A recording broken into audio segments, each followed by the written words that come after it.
J'aime la présence de Dieu et je bénis son Saint-Nom. Au premier culte, nous avons partagé la parole du Seigneur et vous verrez qu'il y a même une vidéo que nous avons faite ce matin alors que j'étais au bureau avant de sortir pour les cultes. Nous saluons les internautes. Que Dieu bénisse abondamment tous les bien-aimés frères et sœurs. Vous qui avez l'habitude de nous suivre sur les réseaux, vous êtes sur Facebook, vous nous suivez sur TikTok, vous nous suivez sur YouTube. Que la grâce de notre Seigneur Jésus-Christ vous soit multipliée. Les bien-aimés de l'Haïti, Cameroun, Gabon, France, États-Unis, Guadeloupe, Lubumbashi, Kinshasa, Kolwezi, Likasi, Kipushi, dans le précieux nom de notre Seigneur Jésus-Christ, nous vous saluons. Ceux de la Finlande, nous pensons à vous. Je crois que l'année prochaine, au mois de juillet, nous sommes déjà dans le préparatif. Nous serons à Finlande, je serai à Genève, nous serons au Luxembourg, nous serons une fois de plus à Bruxelles.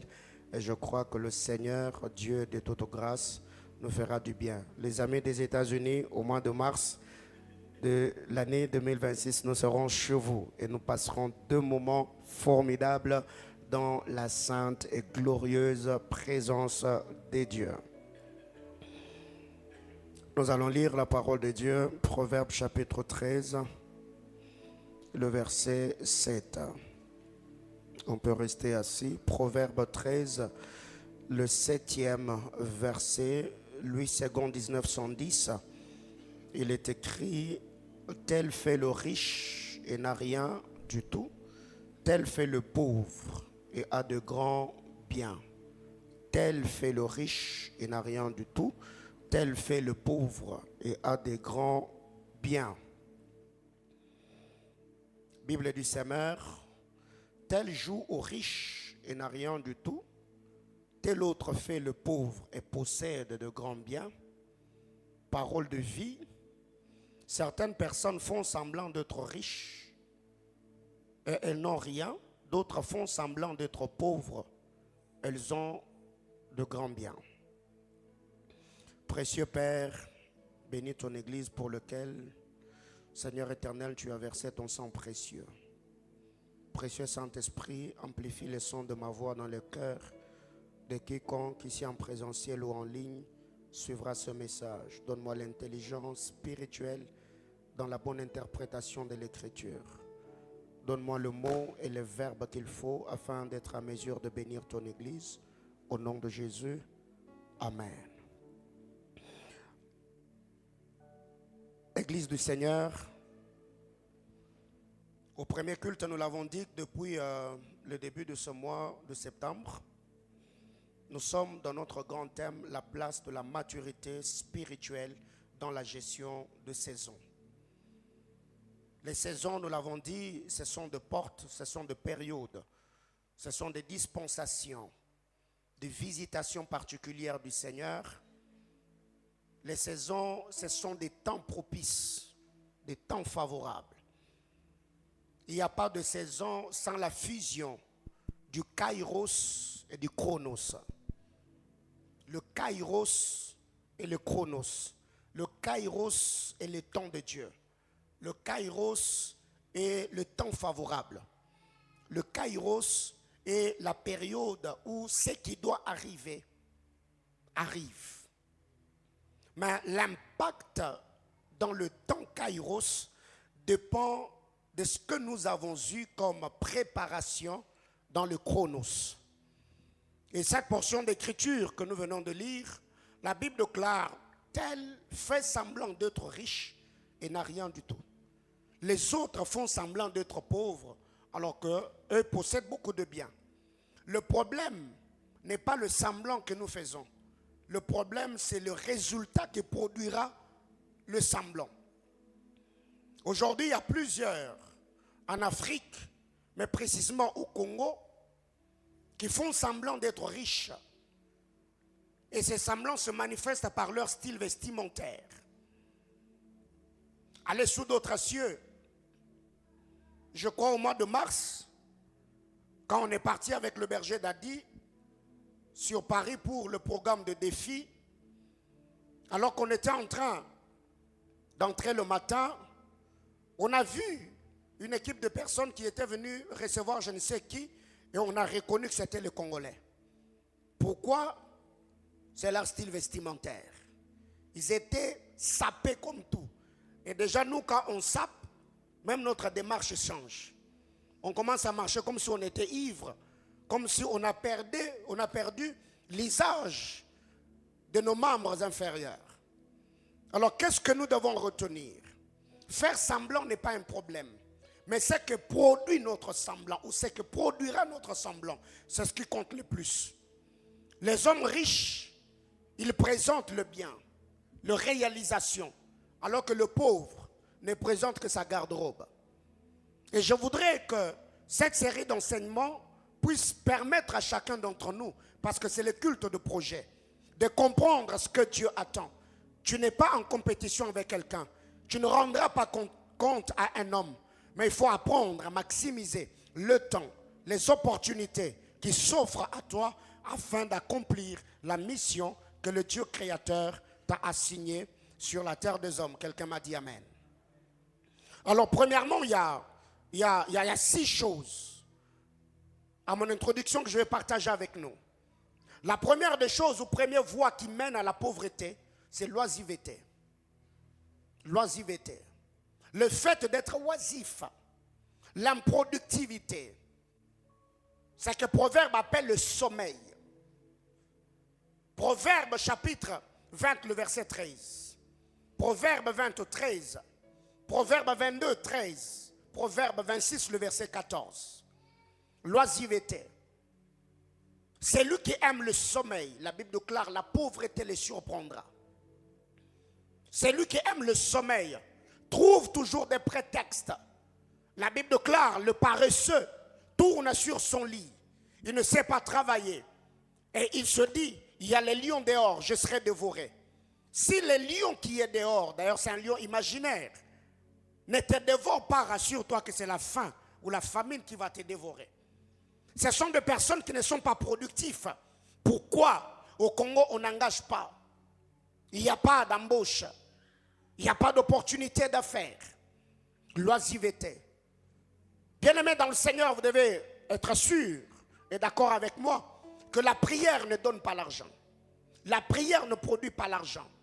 La prière va au fait créer un climat de faveur. La prière réveille les alliances. La prière active la faveur du Seigneur sur toi. Mais c'est quand la prière est associée au travail que ça produira l'argent. Personne ne sera payé parce qu'il prie beaucoup. Tous ceux qui travaillent, ils ont la rémunération, ce qu'on appelle le salaire, à la fin du mois, parce qu'ils ont rendu service. Quelqu'un m'a dit Amen? C'est qu'il faut faire quelque chose. Deuxièmement, refuser les corrections ou encore les conseils et la voie qui mène à la pauvreté. Proverbe chapitre 13, le verset 18. Refuser le conseil est une voie qui mène à la pauvreté. La Bible déclare, le projet échoue faute de conseiller.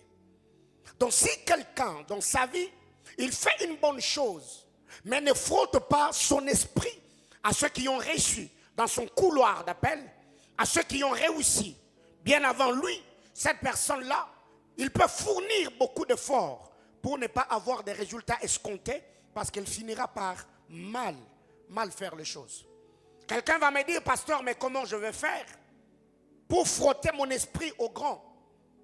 Il y a des ouvrages, il y a des conférences sur les réseaux sociaux, il y a des coachs, il y a des motivateurs. D'autres ont réussi dans tel et tel autre domaine. Lis leur histoire, copie leur discipline, leur manière de faire. Vous savez, au début, j'aime suivre le bishop Noel Jones, le poumon qu'il a quand il prêche. J'aime suivre la sagesse, la manière de travailler, le style de Bishop T.D. Jakes. Mais j'ai compris que si je ne suis pas ce qu'ils ont comme discipline, je finirai par m'éteindre bien avant. Et je commence à travailler. Faire le cardio, faire le sport, beaucoup de repos, boire beaucoup d'eau, prendre beaucoup de fruits. Et ça me permet. Je peux tenir 3 cultes comme le dimanche dernier. Je prêchais au premier, au deuxième culte et le soir. On était derrière avec le berger Junior, le berger Grasse qui est là, chez le prophète Didier. Je prêchais encore le soir comme si je n'avais rien fait le matin. Pourquoi? Parce qu'au-delà d'apprécier ce qu'ils font, je suis leur discipline. Comment ils font? Ils ont des médecins qui les suivent de près. Et ces choses vont te permettre, au fait, à maximiser et améliorer ta manière de faire. Troisièmement, te plonger dans des futilités. Les futilités, des choses qui ne te font pas avancer. Proverbe chapitre 28, le verset 19. Les futilités est une voie qui mène à la pauvreté. Ici, les futilités, c'est en termes de la manière dont tu gères le temps, la manière dont tu gères les informations qui te tombent dessus, la manière dont tu gères les relations, la manière dont tu gères ton argent. Il y a des gens aujourd'hui, quand ils ont l'argent, ils mettent leur argent dans des futilités, des choses qui n'édifient en rien. C'est les habits, c'est les perruques, c'est le lait de beauté, c'est le make-up, c'est les chaussures. Mais quand tu les mets pourquoi? Il y a des gens qui mettent l'argent dans leur garde-robe, embellissant ainsi leur corps, parce que ça fait partie de leur travail. Ils doivent être présentables. Ce ne sont pas de mannequins, bien évidemment, mais ils s'habillent parce que ce qu'ils font leur demande d'être présentables et d'être beaux. Mais si toi tu mets l'argent dans les vêtements, tu les mets pourquoi? Il ne faut pas t'attarder sur tes fidélités. Tu passes tout ton temps à suivre des émissions télévisées, à suivre des séries télévisées, à être sur TikTok. Les TikTokers que tu suis, plusieurs ont des comptes monétisés. Plus ils ont des vues, TikTok le paye. Ceux qui font des vues sur Facebook, sur YouTube, ils sont payés par YouTube. Les journalistes qui nous édifient, les informations que nous recevons, ce n'est pas le passe-temps. Chaque fin du mois, ils ont un salaire. Mais toi qui suis ces gens-là, qu'est-ce que tu gagnes à la fin du mois? Tu verras que tu seras en train de passer ton temps à suivre des gens qui sont en train de gagner leur vie alors que toi tu vas nulle part. Alléluia. Et depuis lors, j'ai appris à défier. Je passe mon temps à me cultiver, à me développer. Qu'à cela ne tienne, cela ne veut pas dire je n'ai pas le temps de détente. J'aime le catch américain, j'aime le boxe, j'aime le sport de MMA, j'aime les séries d'enquête, j'aime. Il y a des temps où je me repose.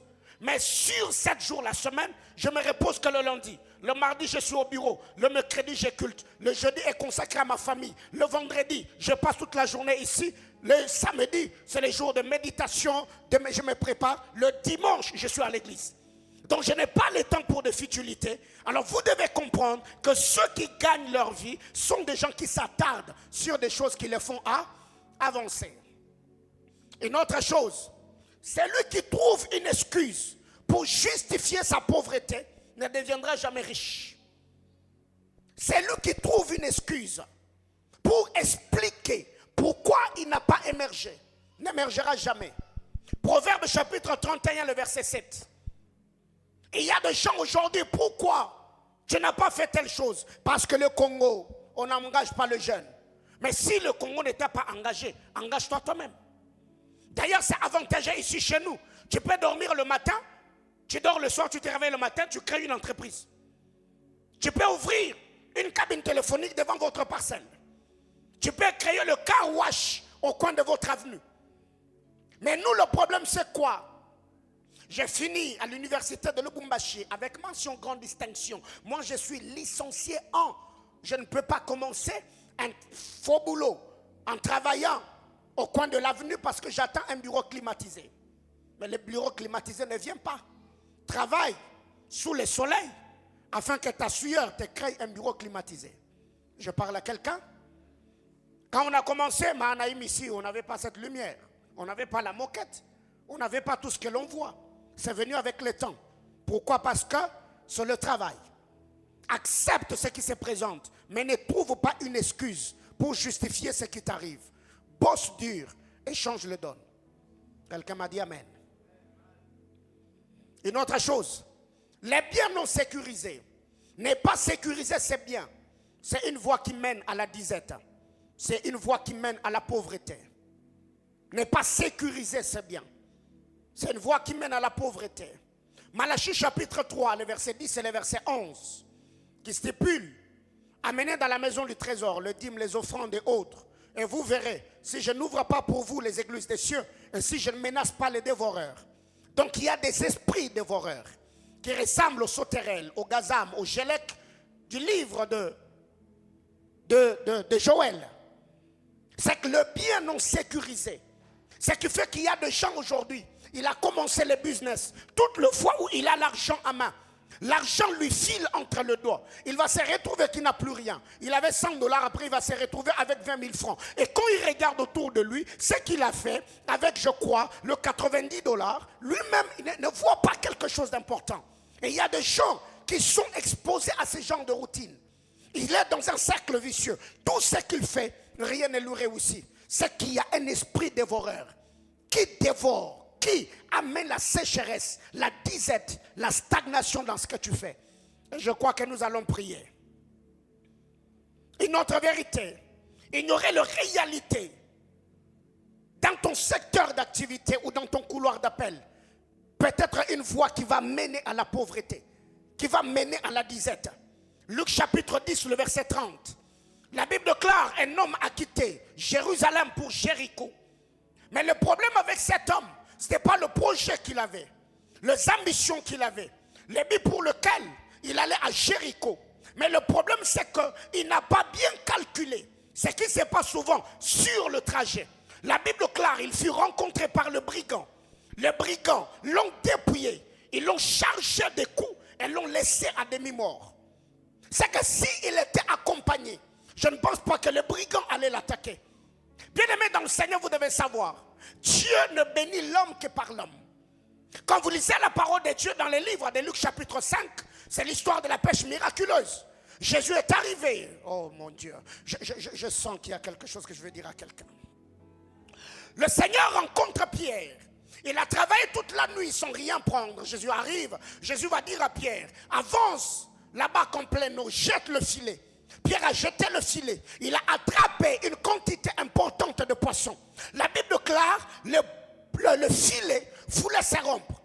Mais ce que j'aime, la Bible déclare: Pierre appela, il fit signe à d'autres pêcheurs qui étaient de l'autre côté. Ils sont venus l'aider. Certes, les miracles s'est produit dans ta barque, mais ceux qui sont à tes côtés peuvent t'aider à conserver ton miracle. Parce que si le filet s'était rompu, je crois que le poisson allait se disperser. Mais gloire soit rendue à Dieu. Comme c'était un miracle qui venait du Seigneur, je ne pense pas que Pierre allait perdre le poisson ou ça allait être un miracle raté. Mais ici nous voyons que Pierre, parce qu'il avait la sagesse et l'intelligence des saisons, pourquoi je dois fournir beaucoup d'efforts alors que le miracle a déjà eu lieu, alors que le miracle s'est déjà produit? Il a fait signe à d'autres personnes. Et cet homme, en quittant Jérusalem pour Jéricho, s'il était accompagné, je crois que le brigand n'allait pas l'attaquer. C'est que quand tu entres dans un couloir, tu dois connaître ce qui a toujours combattu les hommes dans ces secteurs-là. Si c'est dans le domaine entrepreneurial, managérial, ministériel, conjugal, familial, estudiantine et tout ce qui va avec, eh bien, il faut comprendre comment ça se passe ici. Et ça va t'aider à surmonter les esprits dévoreurs. Une autre chose, une richesse sécurisée permettra à ce que cela progresse, évolue, augmente, et que la personne qui sécurise le bien vivra la gloire du Seigneur. Et retenons ici que Proverbe chapitre 10, le verset 15, nous montre que la fortune du riche est une tour forte pour lui. Et la Bible nous dit: l'argent répond à tout. L'argent répond à tout. L'argent répond à tout. L'argent répond à tout, comme besoin matériel, besoin physique. Mais l'argent ne répond pas aux besoins spirituels. On peut avoir l'argent. L'argent ne peut pas acheter le spirituel, mais l'argent peut nous donner accès aux choses de l'esprit. Par l'argent ou avec l'argent, Abraham ne pouvait pas acheter la dignité de Melchisédek. Mais avec l'argent, Abraham a eu accès à cette dignité-là. Et je l'ai toujours dit, Abraham a donné à Melchisédek le bien matériel.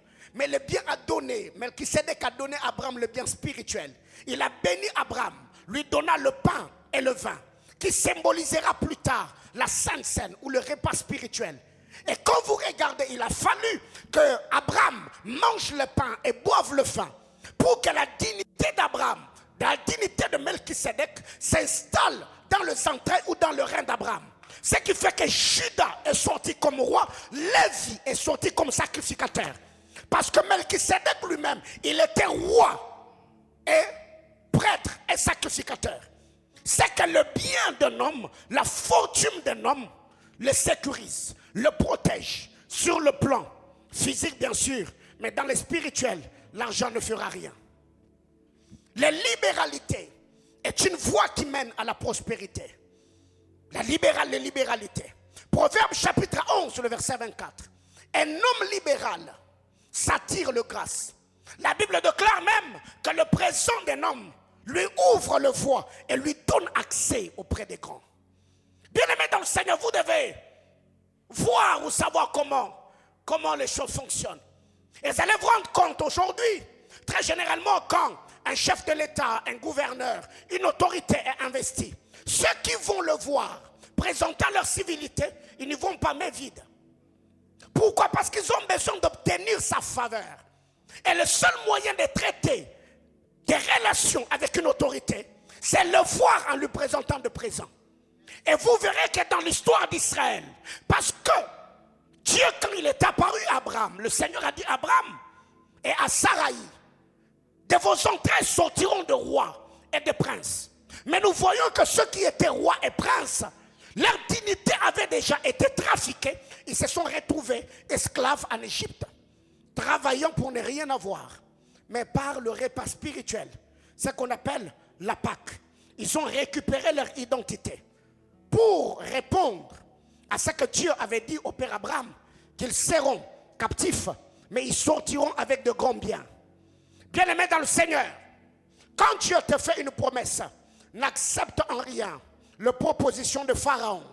Dieu avait dit à Abraham, quand Israël sortira, ils sortiront avec de grands biens.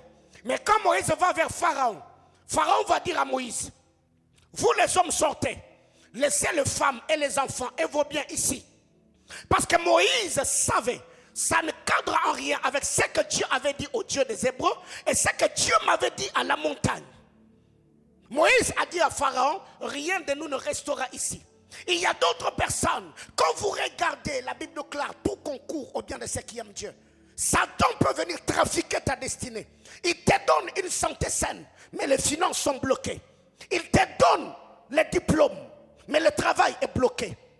Peut-être il te laisse prier, mais le mariage est bloqué. Alors il y a des gens qui se contentent de percer dans tel domaine, mais d'échouer dans l'autre domaine. Là tu es en train de trahir l'alliance. Car quand Dieu a dit, il a dit qu'on sortira avec nos biens et avec de grandes richesses. Mais Moïse arrive, Pharaon lui présente le contraire. Il lui dit sortez, mais laissez le bien. Ça devenait de plus en plus paradoxal et contradictoire. C'est que parlant de bien, la libéralité, c'est une voie qui mène à la prospérité. Parce que quand tu donnes, n'est-ce pas qu'il est écrit, c'est lui qui donne à un pauvre prêt à Dieu. Or le même Seigneur a dit, il n'est débiteur de personne. Or quand Dieu se décide de te payer, Dieu est un bon payeur. Dis à ton voisin, Dieu paye bien.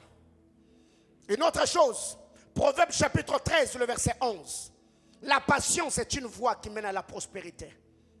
C'est lui qui amasse peu à peu, augmente la richesse. Il faut être patient. Tu as commencé avec $100, tu as 200, tu as 300, tu as 1000, tu as 2000, tu as 50 000. Il faut être patient dans la vie. Que ce soit dans le ministère ou dans n'importe quel domaine, il faut bâtir avec Dieu mollo mollo. Tu vas petit à petit. J'ai commencé avec $500. J'ai acheté ma marchandise. Je suis entré dans cette boîte. Je suis huissier. Je ne sais pas. Je suis manager. Je suis dans tel ou tel autre département. Mais je ne vais pas brutaliser les choses. Je ne vais pas empoisonner quelqu'un. Je ne vais pas saboter ce que Dieu fait avec la vie de l'autre. Avec l'autre plutôt pour me mettre en valeur. Je vais patienter parce que je ne suis pas en compétition avec quelqu'un. Je bâtis ma vie selon le plan architectural que j'ai reçu du Seigneur, attendant que le Seigneur, Dieu des alliances, manifeste sa puissance et accomplisse ses desseins glorieux. Qui m'a dit amen? Donc la patience. Une autre vérité, c'est que la patience, après la patience, la crainte de l'Éternel est la voie de la prospérité. La crainte de l'Éternel est la voie qui mène à la prospérité. Proverbe chapitre 22, le verset 4. La crainte de l'Éternel est la voie de la prospérité. Et à cette crainte est attachée trois choses. La gloire, la richesse et la vie. Donc le Seigneur ne t'a pas envoyé sur la terre pour que tu vives longtemps. Mais en souffrant, en croupissant, mais non. Quand vous lisez la parole de Dieu, la Bible déclare, dans sa main droite est une longue vie. Dans sa richesse, dans sa main gauche, il y a la richesse et la gloire. Voyez-vous? C'est que Dieu, dans sa main droite, il y a une longue vie. Mais d'un côté, il y a de l'équilibre. Il y a les richesses et la gloire. C'est que Dieu, quand il veut bénir, Dieu ne te donnera pas seulement la longévité te laissant souffrir dans la misère. Mais non. C'est qu'à un moment, on pense que tout ce qui nous arrive quand nous souffrons là, Dieu aussi, il est content. Dieu est heureux de nous voir souffrir. Mais non. Dieu, même quand il te met à l'épreuve, il te donnera le minimum. Il te donnera le nécessaire. Il a éprouvé Israël au désert. Il a pourvu. Il leur a donné la manne et la caille. Leurs chaussures, leurs pieds ne s'étaient pas enflés. Leurs vêtements ne s'étaient pas usés. Alors il ne faut pas mettre dans ta tête que Dieu est content. Là au ciel, il est content. Il est content de te voir souffrir. Il est content de te voir se morfondre. Il est content de te voir avec un visage larmoyant. Ça n'a jamais été la volonté du Seigneur et ça ne le sera jamais. Est-ce que je parle à l'église? La crainte du Seigneur est la voie de la prospérité. Dans sa main droite, il y a une longue vie. Dans sa main gauche, il y a la richesse et la gloire. Alors je ne sais pas dans cette saison, quelle main veux-tu que le Seigneur t'ouvre? La main gauche ou la main droite? S'il t'ouvre la main gauche, tu vis longtemps. S'il t'ouvre la main droite, la main gauche, tu auras la richesse et la gloire. S'il t'ouvre la main gauche, tu vivras longtemps. Qu'il plaise au Seigneur de t'ouvrir le demain.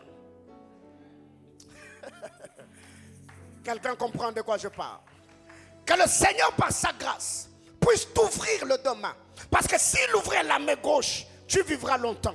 Peu importe les adversités, peu importe les poisons, peu importe les bandits armés, tu t'abriteras sous les ailes du Très-Haut et ta vie sera sous les regards bienveillants du puissant Sauveur. Mais aussi quand Dieu t'ouvre sa main gauche, tout ce que tu fais, ça te réussit. Tout ce que tu fais va de l'avant. Qu'il plaise au Seigneur. La Bible déclare, tout ce que Joseph entreprenait prospérait, car l'Éternel était avec lui. J'ai pris que le Seigneur en cette saison fasse à ce qu'une grâce particulière accompagne ce que tu fais dans les études, dans le ministère, dans les affaires, dans le travail, dans ta vie séculière. Que la gloire du Seigneur t'accompagne et que tu aies un témoignage à toi où tu diras comme Job, mes oreilles avaient entendu parler de Dieu, mais maintenant mon œil, oh my God, j'ai appris et entendu que Dieu bénissait les hommes, mais moi là je n'avais rien, mais j'ai commencé avec lui, je jeûnais, je priais, le Seigneur m'a récompensé. Les gens me parlaient toujours de ce que les aéroports internationaux représentaient, mais moi aussi je me suis retrouvé à Dubaï, je suis allé en Chine, je suis allé en Istanbul, je me suis retrouvé en Europe. Pourquoi? Parce que je sais, c'est lui qui a marché avec les autres et c'est lui qui m'a prouvé sa fidélité. Oh, j'entends quelqu'un me dire amen.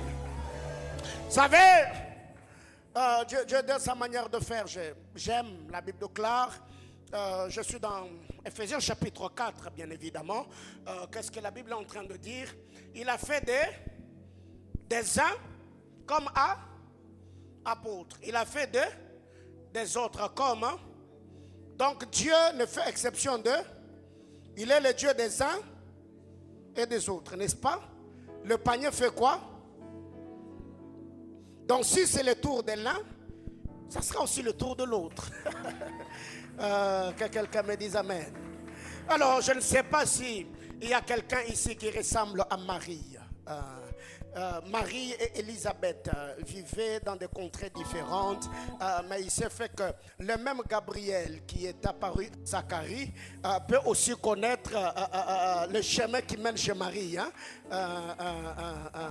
Ok. Est-ce que quelqu'un me permet de prêcher un moment? Oh my God. Alors, qu'est-ce qui se passe dans cette histoire? La Bible claire, Zacharie était au temple en train d'officier. L'ange arrive. Il dit, ta femme Élisabeth aura un enfant. Ça, c'est ce que Dieu a fait. 6 mois plus tard, le même ange va aller chez Marie. Et quand l'ange entre, l'ange va dire à Marie, Marie, pleine de grâce, que l'Éternel soit avec toi. Voyez-vous, ça c'est ce que Louis II 1910 nous a rapporté. Mais quand vous lisez dans d'autres versions, la Bible déclare, réjouis-toi Marie, toi qui as trouvé. Je vais me réjouir. Pourquoi? Déjà ma présence est un sujet pour toi de te réjouir. Parce que le problème c'est que il y a un problème dans cette histoire. Quand tu vois Gabriel ou entends parler de Gabriel, rassure-toi que Gabriel est le ministre d'information céleste. Gabriel est le porteur de bonnes nouvelles. Alors quand Gabriel arrive, il dit à Marie, réjouis-toi Marie. Marie lui dit, pourquoi cette salutation? Pourquoi je dois me réjouir? Gabriel va lui dire, parce que tu y as trouvé grâce. Regarde ton voisin, dis-lui, tu y as trouvé grâce. Le fait déjà d'être compté parmi les vivants, c'est une grâce. Est-ce que quelqu'un comprend de quoi je parle?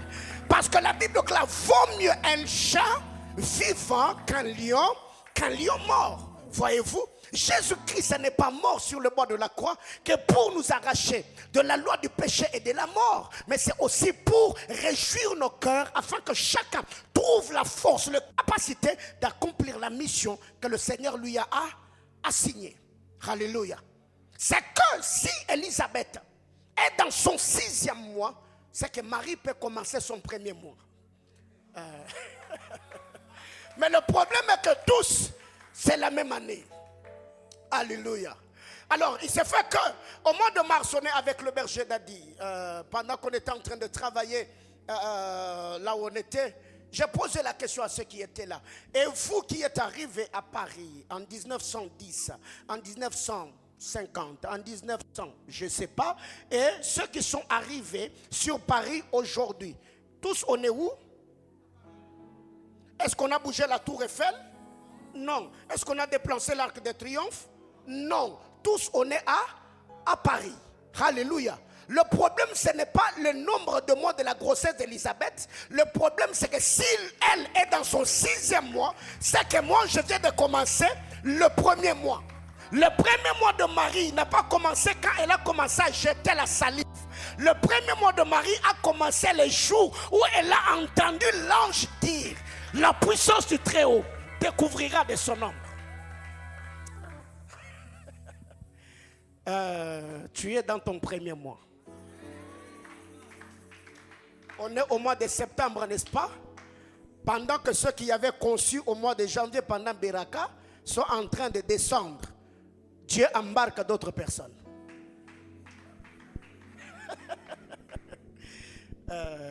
Je venais de le dire comme un prophète de Dieu. Je disais qu'on est en septembre, n'est-ce pas? Pendant que ceux qui avaient conçu pendant Beraka sont en train. Dieu est en train de faire quoi? D'embarquer. Et eux, on va encore compter 9 autres mois. Quand eux aussi vont, Dieu va encore Tu vas me comprendre. Alors, qu'est-ce qui arrive? Ecclésiaste chapitre 5, le verset 18. Ecclésiaste chapitre 5, le verset 18. J'aime Dieu, j'aime Dieu. Mais si Dieu a donné à l'un des richesses et de biens, s'il lui a rendu maître d'en manger, d'en prendre à sa part et de se réjouir au milieu de son travail, c'est là encore un don de Dieu. c'est que Dieu a donné à un homme de richesse. Il lui a donné le bien. Il lui a rendu maître. Ok. Ma prière, c'est que Dieu te fasse maître des richesses et des biens. Que Dieu te donne le bien. Que Dieu te donne les richesses. Mais par-dessus tout, qu'il fasse de toi maître de ces richesses-là. Parce qu'il y a des gens qui ont des richesses, mais les richesses finissent toujours par les filer entre les doigts. Ils ont l'argent, mais ils ne sont pas maîtres de ce qu'ils ont. C'est que quand tu as $1000, tu te rends compte que dans 2-3 semaines, $1000 t'a filé entre les doigts. Tu y as eu le bien, mais Dieu ne t'avait pas donné la capacité d'être maître de ce bien-là.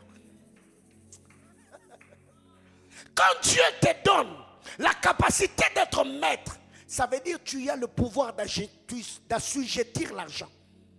Tu assujettis le bien. Tu vois, dans ton compte en banque, tu avais 5 000, tu avais 10 000. Aujourd'hui, tu n'as que 800.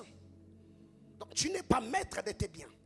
Mais quand Dieu te donne la capacité à devenir maître de tes biens, maître de tes richesses, ça ne diminue pas, tu les fructifies. Ça augmente. Et c'est cette grâce que je veux que ça vienne sur ta vie. Alors, en termes de richesse, au premier culte, je le dis, il y a ceux qui héritent de richesse, il y a ceux qui créent de richesse. Et la majorité ici chez nous en Afrique, on n'est pas de ceux qui héritent les richesses. Nous, on est créateurs de richesses. Quand vous allez sur d'autres cieux, chez les Européens, plusieurs qui sont fortunés sont héritiers. Il y a des entreprises familiales qui ont 15 ans, 20 ans, 30 ans, 50 ans, 60 ans, 70 ans. Et ces gens sont héritiers. Mais chez nous, on est créateurs des richesses. Bien-aimés dans le Seigneur, si dans votre famille, on n'a jamais parlé de l'héritage, je suis de ceux qui croient que ça peut commencer par toi. Parce que vous voyez ici chez nous en Afrique, en fait nous ressemblons comme la famille du fils de prophète de 2 Rois chapitre 4. Cet homme était intègre, un homme de prière. Il craignait Dieu, il servait Dieu de tout son cœur. Mais quand il meurt, il laisse le problème comme héritage. Au point où le créancier est venu pour faire de ses enfants des esclaves. Lui est allé se reposer dans le sein d'Abraham. Il est mort et c'est sa femme qui rend témoignage que mon mari était un homme intègre. Mais je suis de ceux qui croient que l'on peut finir comme la postérité d'Abraham. Abraham était tellement riche au point où avant de mourir, il a pris le bien, il l'a donné au fils de Ketura et le fils des autres femmes. Il les a envoyés au loin afin qu'Isaac soit sécurisé. Ma prière du haut de cet hôtel est qu'avant que tu ne quittes la terre des hommes, tu ne vas pas léguer de problèmes à ta postérité. Tu laisseras de maisons, tu laisseras des comptes en banque, tu laisseras des entreprises, tu te reposeras. Et ta postérité continuera le travail que tu avais commencé. J'ai béni tes entrailles, j'ai béni tes mains, j'ai béni ton cerveau, j'ai béni tes projets. Que ces choses te donnent la force d'émerger, de prospérer. Quand tes enfants naîtront, ils te trouveront déjà stable, déjà aisé, déjà posé, déjà tranquille. Même toi qui as les enfants, reçois la capacité de commencer quelque chose qui va permettre que ce dernier l'hérite au nom de... Nous là, on n'est pas des héritiers. Nous, on est des créateurs de richesses. Quand vous lisez la parole de Dieu, Jacob est un créateur de richesses. Genèse chapitre 30. Le Seigneur lui apparaît. Il lui donne une instruction. Prends les branches de platane, de peuplier et d'amandier. Mets dans les auges. Quand le brebis vigoureux, ça c'est l'intelligence financière. Quand le brebis vigoureux entrait en chaleur, Jacob mettait le platane. Mais quand c'était le chétif, il le retirait. Ce qui fait que les brebis vigoureuses étaient pour Jacob et les brebis chétives étaient pour Laban. Abraham est un créateur de richesses. Isaac était un créateur de richesse. Et toi, tu es de cette lignée-là. Oui, tu es fils et fille d'Abraham. Tu es fils et fille d'alliance. Donc, je t'interdis de mourir pauvre.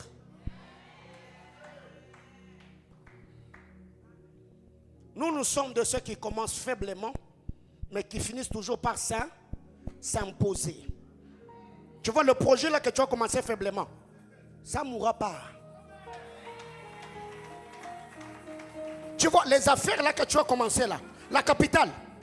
Non, non, non, non, non, non, non, non, non. Tu ne vas pas perdre l'argent. Tu commences avec une boutique.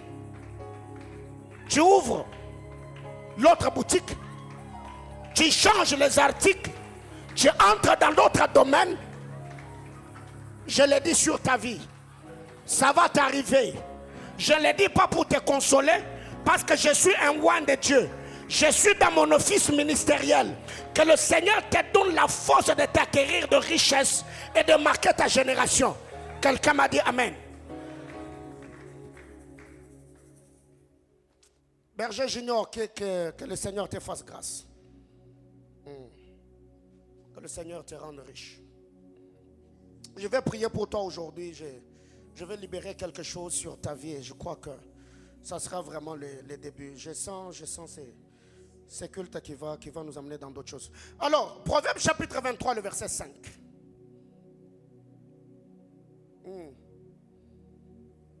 Je sens la foi que j'ai toujours senti quand il s'agit d'argent. Quelqu'un me comprend? Ouais.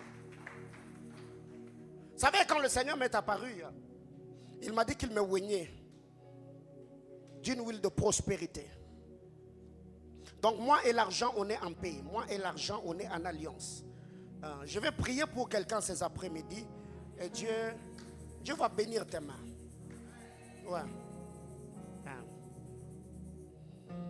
Proverbe 23, le verset 5. Veux-tu poursuivre du regard ce qui va disparaître?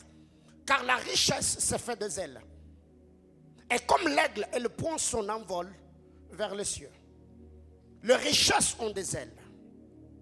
Les richesses ne durent pas toujours. Et nous avons dit que nous allons parler de comment préparer une saison. Les saisons se provoquent. Les saisons demandent une lecture prophétique. Les saisons peuvent être avortées. Les saisons doivent être maximisées. Mais avant de parler de cela, quoique d'autres points, j'ai déjà parlé de ces choses depuis le début du mois, mais au moins aujourd'hui, je vais partager avec nous 5 types de préparation. Dans la préparation d'une saison. Premièrement, il y a la préparation spirituelle. La préparation spirituelle. C'est Christine qui est là derrière. Ah, déjà des retours. Ça tombe bien. Alors, je parlais de la préparation spirituelle. La préparation spirituelle, c'est ce que nous voyons dans les livres de Luc chapitre 4. La Bible clare, Jésus, après avoir reçu son baptême, Jésus est allé au désert où il a prié pendant 40 jours et 40 nuits. Donc, si vous voyez dans le ministère de Jésus, les lépreux être purifiés, les aveugles voir, les sourds entendre, le muet parler, le paralytique marcher, le mort ressusciter, le pain et le poisson être multipliés, les gars qui apaisent les tempêtes, les gars qui marchent sur la mer. Cela est le retombée ou émane de la préparation spirituelle. Tous les hommes qui ont marqué leur saison, qui ont laissé leur nom dans les annales de l'histoire, vérifiez très bien, ce sont des hommes qui ont provoqué les saisons par don d'abord des activités spirituelles qu'ils ont faites, et cela a créé autour d'eux un environnement approprié qui les permet, ou qui les ont permis de se mouvoir et de marquer leur génération. Un homme spirituel n'est pas seulement celui qui sent le saison, mais un homme spirituel est celui qui le provoque. Parce que sentir, chacun d'entre nous sent. Et je vous ai toujours dit, tout homme créé à l'image, à la ressemblance de Dieu, a en lui le prophétique, mais à faible dose. C'est ce que vous appelez intuition. Je sens, j'ai comme l'intuition qu'il y a quelque chose qui arrive. La majorité des gens sentent, mais ils ne savent pas quoi faire. Quelqu'un m'a compris? C'est pourquoi le vendredi, nous avons parlé de 4 intelligences des saisons. Quoi faire? Où le faire? Comment le faire? Avec qui le faire? 4 intelligences de saison. C'est que quiconque veut provoquer une saison, il doit nécessairement passer par une préparation spirituelle.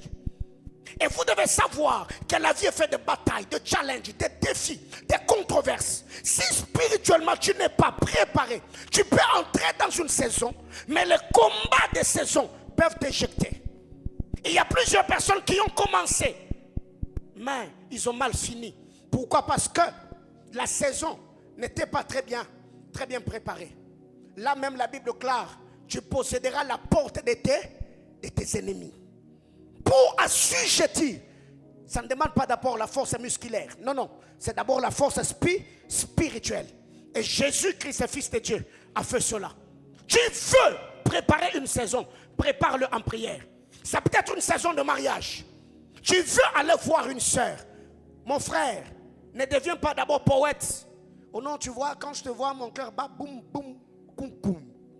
Mon ami, ça ce sont des écrits.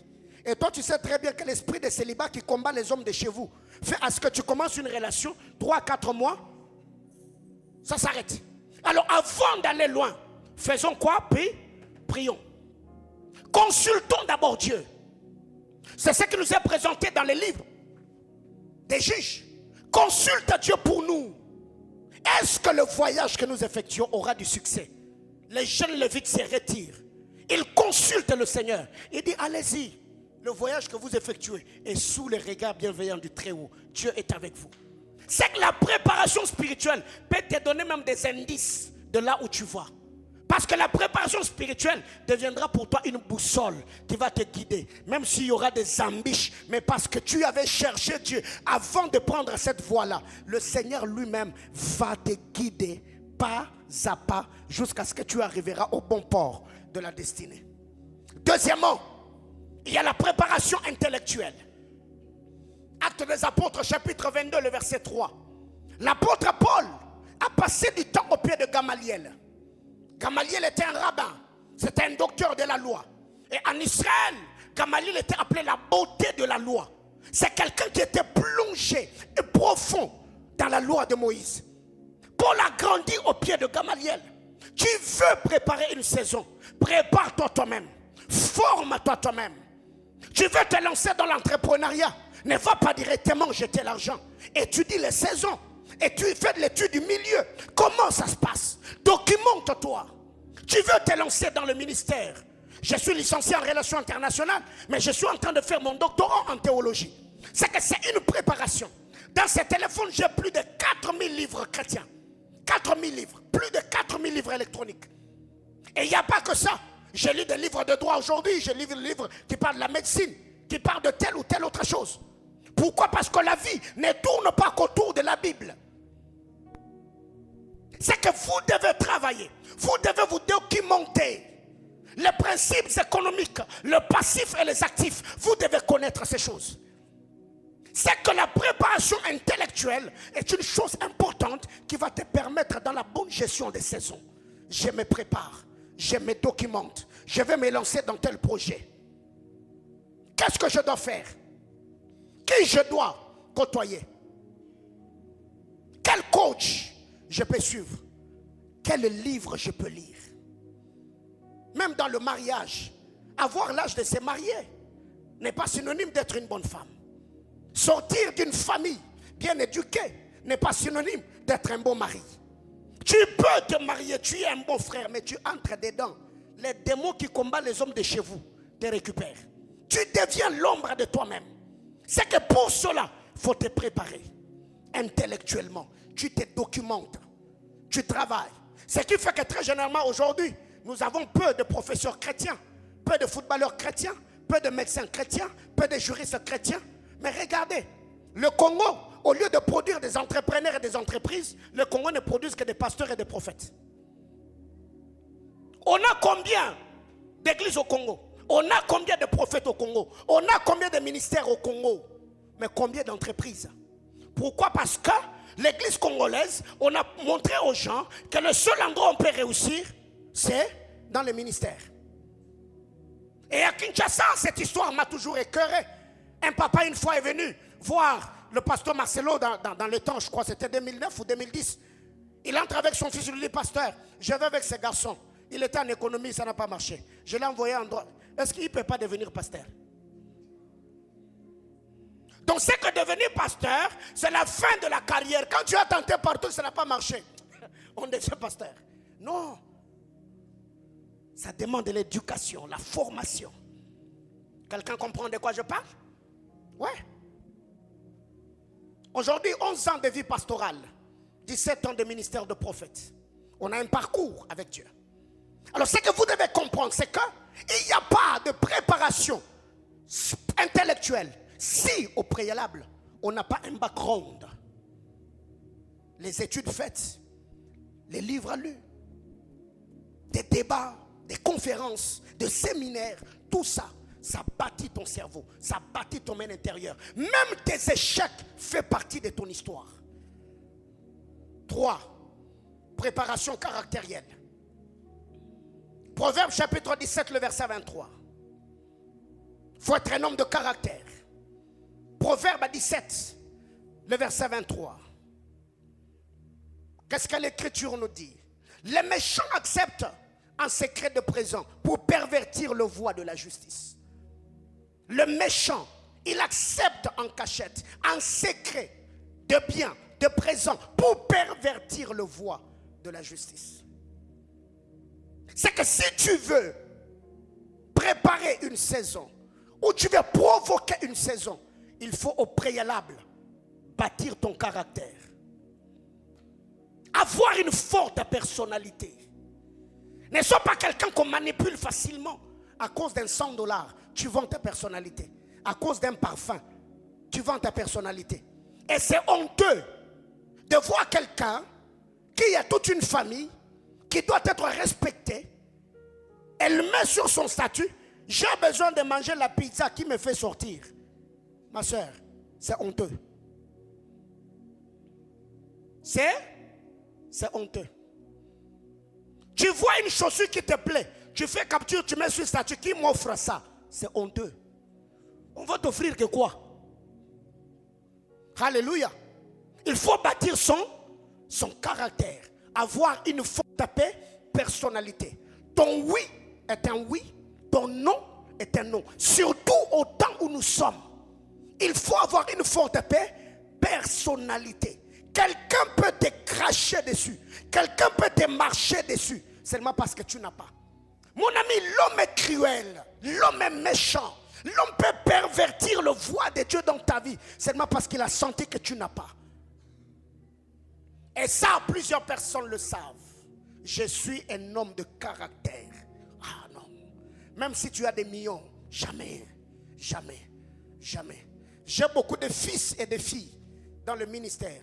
Aucun n'a reçu mon coup de fil demandant des unités. Jamais. Même pas $10 de l'église. Je n'ai jamais pris. Même pas pour acheter une sac de bunga dans ma maison. Jamais. Depuis que je suis pasteur. Depuis la compassion jusqu'ici. Jamais. Je n'ai touché ni à un clou de l'église pour ma maison. Jamais. J'ai jamais appelé quelqu'un pour l'interpeller. Pourquoi tu n'as pas payé la dîme? Jamais. Quoique c'est mon droit. Étant père, je dois veiller sur ces genres de choses. Mais je ne l'ai jamais fait. Et je n'ai même pas l'intention de le faire. Pourquoi? Il faut avoir la personnalité. Il faut être un homme de caractère. Quand tu dis oui, c'est oui. Quand tu dis non, c'est non. Tu restes dans tes convictions. Il ne faut pas être quelqu'un qui est versatile. Quelqu'un qui tergiverse à tout le temps. C'est pourquoi même Élie a reproché les enfants d'Israël. Jusqu'à quand clocherez-vous de deux côtés? Vous n'avez pas de personnalité. Si c'est Baal, restez avec Baal. Si c'est l'Éternel, restez avec l'Éternel. Et là encore, ils ont prouvé qu'ils étaient versatiles. Quand ils ont vu le feu descendre, ils sont allés vers Élie. Pourquoi? Parce qu'ils n'avaient pas la personnalité. Tu vas au travail, toi tu sais que tu es chrétien. Tu arrives là, on te dit si tu veux de ce travail, deviens musulman. Et on va te payer combien? $200. Tu changes de religion. Tu abandonnes, tu renies même ton salut. Tu renies ta foi pour pour avoir des $100 le mois. Mon ami, c'est que si Jésus n'est pas capable de prendre soin de toi sur terre, qu'est-ce qui prouve qu'au ciel tu iras? Parce qu'on n'ira pas au ciel parce qu'on a raté sur terre. Non. C'est pour cette raison d'ailleurs que Jésus attend que l'église atteigne sa maturité. Jésus ne viendra pas prendre des gamines. Non. Il viendra prendre son épouse. Une église mature. Ni rides, ni taches, ni rien de semblable. Préparation caractérielle. 4. Préparation relationnelle. Genèse chapitre 40. Au premier culte, je le dis, personnellement, je ne suis pas très fort dans les relations. Et ça, j'ai toujours vanté le pasteur Israël Mas. Mas est très relationnel. Moi, je ne le suis pas. Ce n'est pas mon point fort. Je ne suis pas quelqu'un de très relationnel. Je suis trop renfermé. Je ne suis pas trop ouvert. Ce qui fait que dans cette ville, je n'ai pas beaucoup d'amis. Je n'en ai presque pas. À part le pasteur Israël Mas, le pasteur Emmanuel Batouambi. Je connais beaucoup d'hommes de Dieu, des collègues, des aînés, des pères avec qui je traite. Mais je ne suis pas très relationnel. Je ne me glorifie pas pour cela. Mais quand Dieu me permet que je m'engage dans une relation, je mets mes organes dedans. Ce qui fait que quand je dis à quelqu'un que je suis avec toi, c'est que je suis avec toi. J'avais donné l'exemple au premier culte et je passe. C'est que vous devez comprendre aujourd'hui, Dieu bénit l'homme que par l'homme. C'est pourquoi ne te fie pas toujours aux enveloppes que tu vois. Tu peux être avec quelqu'un, il n'a pas l'argent mais il a de relations. Aujourd'hui, surtout ici chez nous, Dieu peut te bénir en fonction de ton carnet d'adresse. Il y a des gens, il n'a pas un bureau, il n'est pas ministre, il n'est pas député, il n'est pas sénateur, mais il a seulement de contacts des hommes haut placés. Et il devient un pont. Quand les investisseurs arrivent, il te prend, il t'amène chez le gouverneur. Vous faites les deals, il a des pourcentages et il vit mieux. Dis-moi qui tu connais, je te dirai qui tu vas connaître. Si tu es l'ami d'un ministre, rassure-toi que tu connaîtras les ministres. Si tu es l'ami d'un prophète, rassure-toi que tu connaîtras des prophètes. Parce que chacun t'introduira dans son milieu environnemental. Saül, quand il a rencontré dans 1 Samuel chapitre 10, quand il a rencontré le fils de prophète, le prophète qui descendait du haut lieu, il a fait quoi? Il a prophétisé. C'est que vous devez comprendre. Vous devez à un moment prier que Dieu vous donne les relations. Vous savez, je l'ai dit ici, que je serai à Finlande. Je serai à Finlande l'année prochaine, on est en train de travailler dessus. Je suis sur Paris, pendant que je travaillais là-bas, il y a un homme de Dieu, un bien-aimé, un papa qui habite Finlande. Il est d'ailleurs grand frère à un papa que j'ai vu au culte. Il parle avec son frère. Il lui dit, mais j'ai découvert un prophète, il habite au Katanga. Comment est-ce que vous n'êtes pas en contact avec celui-là? Il lui donne même l'adresse de l'église. Le papa arrive, je le reçois. Dieu avait même parlé sur sa vie ici. Après, il me met en contact avec son frère. Et c'est son frère qui est en train de faire des démarches pour les activités que l'on tiendra l'année prochaine. Voyez-vous? Mais comment il m'a connu? Et je suis là pour lui. Quand il écrit, je le réponds. Je parle avec lui, je le conseille, je prie pour lui. Voyez-vous? C'est que vous devez comprendre dans la vie, Dieu peut prendre la forme ou venir avec une enveloppe que tu n'apprécies pas. Le jour où il est venu chez Abraham, il n'était pas sur les chevaux, il avait le pied poussiéreux. C'était Abraham de foi que celui qui vient avec le pied poussiéreux, c'est celui qui a la parole dans sa bouche qui va faire que Isaac que j'attends arrive. Et Abraham va dire à Dieu, Seigneur, asseyez-vous ici, je vais d'abord laver vos pieds. Et ne refuse pas que je te donne à manger, car c'est pour ça que tu passes par ici. Abraham voulait dire à Dieu, Seigneur, je sais que c'est pour manger que tu passes près de chez moi. Voyez-vous?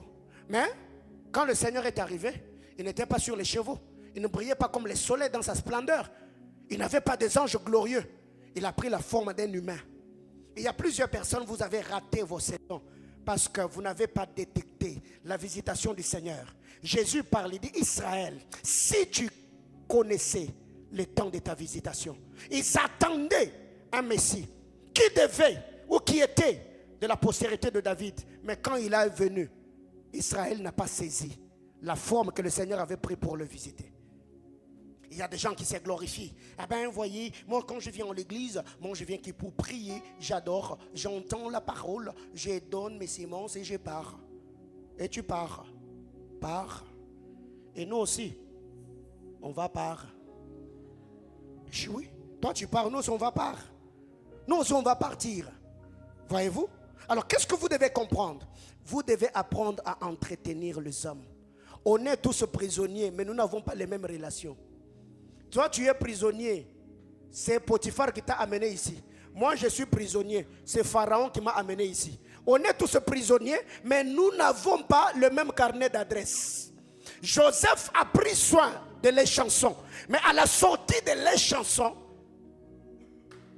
Joseph a rencontré Pharaon. Et Joseph est devenu chef de les chansons. Prenez soin de vos prisonniers. Prenez soin de vos prisonniers. Prenez soin de vos prisonniers. Prenez soin de vos prisonniers. Moi aujourd'hui, il y a des fils qui bénissent ma vie et mon ministère. Hier, ils étaient des étudiants. Beaucoup d'ailleurs, ils étaient étudiants. Ils étaient élèves. Aujourd'hui, j'ai pris soin d'eux. Les uns, je leur donnais des chaussures. Je leur donnais mes costumes. Je prenais soin d'eux. Aujourd'hui, Dieu les a bénis. Ils sont en train de me bénir. Dis à ton voisin, prends soin de tes prisonniers. Mais le problème avec vous, non. Vous avez besoin de grands boinas. Quelqu'un qui a déjà l'argent, quelqu'un qui a déjà tout. Ce qui fait même qu'il y a des sœurs. Quand il voit un frère là qui vient, il a un forme vide. Oh non, mais lui là, me donnera quoi? Oh, toi-même, tu as quoi? Toi et moi là, on n'a rien. Mais moi, je n'ai rien. Je ne t'ai pas demandé que tu aies quelque chose. Mais pourquoi toi, tu es exigeante? Moi, je dois avoir pour que tu m'aimes. Il y a un frère qui a dit, elle devait être là pour entendre ces choses. Toi aussi, t'as foutu ma couta. Parce que vous êtes... Papa insiste. Papa, vous avez touché. Et je n'ai rien touché. Cherche l'argent. Vous voyez nos soeurs là, même si elles tombent ici, elles se roulent par terre. Oh, chika, chika, maman. Si tu n'as pas l'argent, elle te supporte 1 mois, 2 mois là. Elle va te dire, je ne sens plus rien. Elle te quitte avec des versets bibliques. Oh non, tu vois mon frère, je vais prier pour toi. Que Dieu te donne une bonne personne.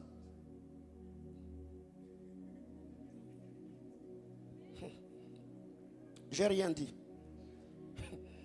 Même moi, mon ami, tel que tu me connais, tu viens seulement chez moi à la maison, tu viens, oh non, pasteur, vous voyez, la prédication que vous avez donnée ces jours-là, ça m'a tellement béni. Je vais prendre Chemira pour femme.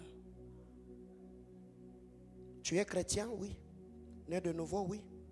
Baptisé du Saint-Esprit, oui. Tu fais quoi dans la vie? Je prie.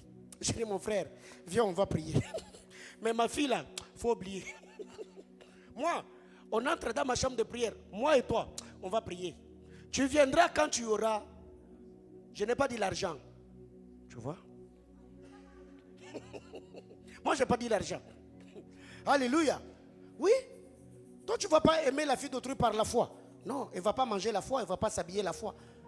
Voyez-vous? Mais aussi, tu ne peux pas venir. Tu me dis que tu travailles, tu veux prendre ma fille sans la foi. Non, il faut avoir la foi. Tu travailles, mais tu as la foi. Moi, je n'ai même pas besoin que tu aies le travail. Présente-moi le courage. Dis-moi que tu crains Dieu. Dis-moi que tu as les promesses de Dieu. Ça me suffit. On va prier, on va chercher Dieu. Et quand Dieu bénira, tu seras heureux. Une autre chose, c'est la préparation mentale. Tu prépares une saison. Prépare d'abord ton mental. Prépare ton mental. Prépare. Mon ami, vous qui priez, Dieu élève-moi, vous ne savez pas le coup qu'il y a dans la gloire. Dans l'élévation là, on te traitera de tout. Tu es magicien, tu es occultiste, tu es impudique, tu es adultère. L'homme est mauvais. Récemment, j'ai donné le témoignage d'une de mes filles. J'ai vu cette fille passer nuit ici à l'église, faisant de va-et-vient quand on avait des activités ici à l'église, cherchant Dieu de tout son cœur. J'ai prié pour elle, j'ai prophétisé sur elle. On a prié, on a cherché Dieu. Bah, Dieu fait grâce. Un jour, elle vient dans mon bureau, elle me dit, papa, j'ai même besoin que vous priez, que Dieu me retire cette grâce des affaires aujourd'hui qui prospèrent. Ma fille, c'est quoi? On me dit que je suis entretenu par des hommes mariés. Ah, quand tu dormais dehors, quand tu souffrais ici, elle était où? Et je l'ai regardé droit dans les yeux. J'ai dit, ma fille, sois les bienvenus. C'est ça la vie des hommes qui font la différence. Quand tu es aujourd'hui, être chrétien, être sérieux, c'est être pauvre, maigrichon, galérien. Quand seulement Dieu commence à t'élever, on va te taxer de tout. Il a touché au fétiche. Il prophétise parce qu'il a le fétiche. Mais quand je jeûnais, quand je priais, quand je cherchais Dieu, bien-aimés frères, je le dis tantôt, l'homme est versatile. L'homme parle toujours.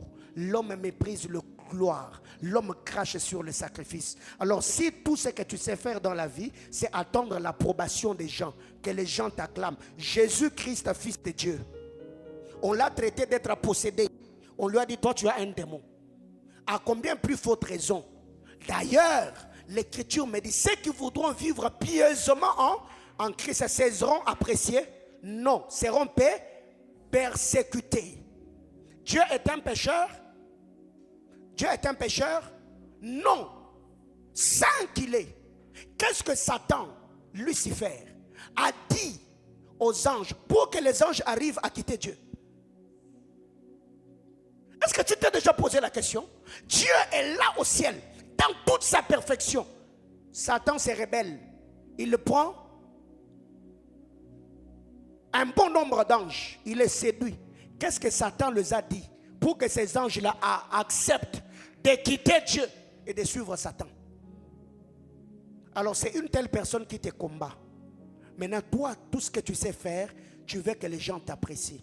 Si ta conscience est clean, tu sais que toi et Dieu, la vie, la relation est intacte. Qu'on te traite de magicien, qu'on te traite d'occultiste, qu'on te traite, je ne sais pas, de féticheur, qu'on te traite de ceci ou de cela, dors, bois ton jus, mange ton pain, couvre-toi ton lit et dors. Punis-les par le succès, punis-les par ta réussite. Ne change pas, parce que ce qu'ils attendent, c'est que tu perdes tout pour qu'ils aient raison. Moi, j'ai pleuré, j'ai me morfondé. Le mercredi, j'étais à Kinshasa avec mon père dans son bureau. Alors que je parlais avec lui, il m'a dit, Paulin, tu sais que depuis que je vis ce que je vis, je respecte Satan. Il me dit, Satan n'est pas sérieux. Satan n'est pas du tout gentil. Et là où j'étais, je les regarde, je lui dis, papa, ce sont des choses que j'ai toujours dit à mes enfants. Satan n'est pas quelqu'un de bien. Jésus est dans la maison de Simon le lépreux. Invité par Simon. Une femme vient de nulle part que Jésus ne connaît même pas. Elle brise la vase d'albâtre. Elle pleure. Simon en lui-même il s'est dit, si ce gars-là était un homme de Dieu, il allait savoir de quel type est cette femme. Quelqu'un qui t'a invité dans sa maison, il a commencé à te juger dans sa propre maison. Celle qui était pécheresse a été pardonnée. Mais Simon le lépreux, Jésus est sorti. La grâce est venue, mais Simon ne l'a pas entretenu. Bien-aimés frères, je ne sais pas ce que vous vivrez dans la suite des temps. Apprenez à forger votre mental. Oui, ton mental là, apprends à le forger. Parce qu'aujourd'hui, c'est décevant. C'est comme que dirait, Dieu n'est que le Dieu qui sanctifie. Le Dieu des chrétiens du 21e siècle, il est Dieu que quand tu souffres, quand tu es maigrichon, quand tu marches à pied, quand tu n'as ni beauté ni éclat, ah, lui c'est un serviteur de Dieu, lui c'est un enfant de Dieu. Que Dieu commence seulement à te bénir. Les mêmes personnes qui ont prié avec toi, les mêmes personnes qui t'ont même prophétisé que Dieu va t'élever, les jours où Dieu t'élève, ils vont commencer à se questionner, est-ce que c'est toujours Dieu? C'est comme qu'elle dirait, Dieu n'est que Dieu que pour sauver, Dieu n'est Dieu que pour sanctifier, mais c'est Satan qui élève, c'est Satan qui bénit, c'est Satan qui rend riche. C'est quelle mentalité ça? C'est que Dieu ne peut pas ressusciter les morts. Tu donnes de prophéties avec des tailles. Oh, manque on a. Bien-aimé, on est dans quoi? C'est écœurant. Ça blesse. Alors en quoi il est tout puissant? Qu'est-ce que je suis en train de te dire à toi là? C'est que dans cette vie, les accusations, le coup bas, le trahison, tu vivras toutes ces choses.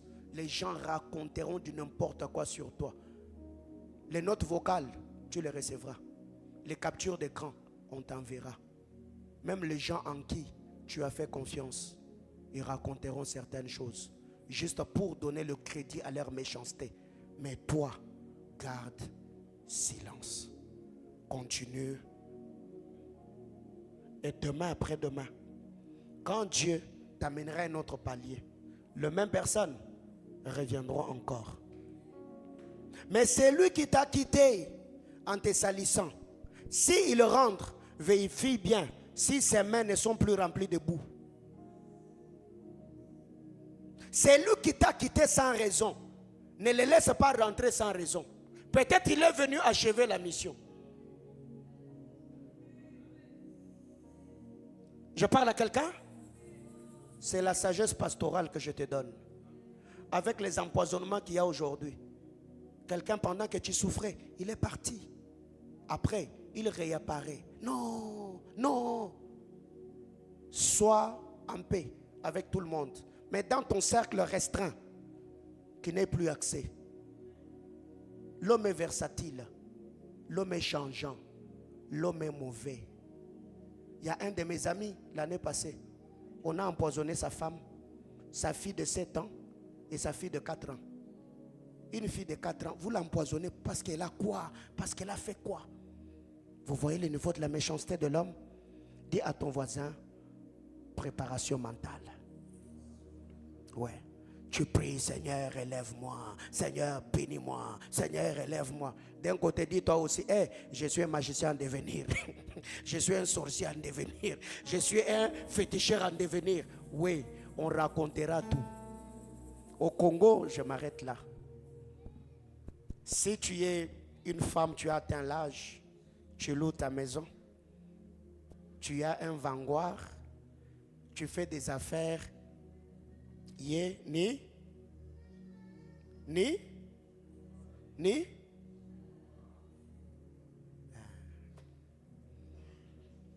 c'est ça le Congo. Mais toi là tu pries, Seigneur élève-moi, Seigneur bénis mes affaires. Mais tu n'as pas préparé le mental. Demain quand les gens vont t'attaquer, quand les gens vont te calomnier, tu vas souffrir de la gastrite. Tu vas commencer à te faire des soucis. Pourquoi seulement moi? Pourquoi seulement toi? Parce que Dieu n'a pas béni les autres. C'est pourquoi ceux qui ne sont pas bénis t'attaquent toi. Cette question-là, ces propos-là, Seigneur, pourquoi seulement moi? Je ne les fais plus. On m'attaque parce que je suis moi. On me critique parce que je suis moi. Et toi aussi, ça t'arrivera parce que tu es toi. Maman, tu étais aujourd'hui là. Personne ne parle, hein? Personne ne parle. Personne ne critique. Personne ne calomnie. Achète seulement une Jeep. Achète des maisons. Construis. Enrichis-toi. C'est l'argent des offrandes. C'est nos offrandes. Toi-même là, tu es venu avec combien comme offrande? Est-ce que même tes offrandes depuis le mois de janvier, ça peut acheter même Karina à quelqu'un? Voyez la méchanceté que nous avons un moment. Dis à ton voisin, préparation mentale. Ouais. Tu viens entrer dans les affaires, non?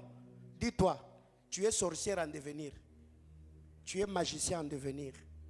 Les gens vont t'accuser. Les gens vont dire que tu sors avec les hommes mariés. Tu es entretenu par un politicien. Ils ne viendront pas pour te consoler, mais ils viendront seulement vérifier si leurs propos te sont parvenus. Alors il y a des gens comme ça, quand ils arrivent, on te pose la question, on a appris certaines choses ces derniers temps. Est-ce que tu es au courant? Il ne faut pas dire que tu es au courant. Vous avez appris quoi même? Mais je ne suis pas au courant. Est-ce que je peux te dire, non, garde ça pour toi. Je vais garder mon cœur. Parce qu'ils viendront encore vérifier. Est-ce que Aza au courant? Et là maintenant, ils viendront encore te faire mal pour que tu souffres encore davantage. Et là, c'est devant cette personne-là que tu verses de larmes. Pourquoi on me fait ça? Non. C'est lui-là avec qui tu parles là. Il est parmi ceux qui te font ça. Mais le problème avec vous, vous pensez que tout ce qui brille, hein, c'est de l'or. Ce n'est pas parce que Judas t'a donné un baiser qu'il est toujours avec toi. Peut-être c'est un signe, un code, un mot de passe que c'est lui. Je parle à quelqu'un? Est-ce que je parle à quelqu'un? Que Dieu te bénisse abondamment.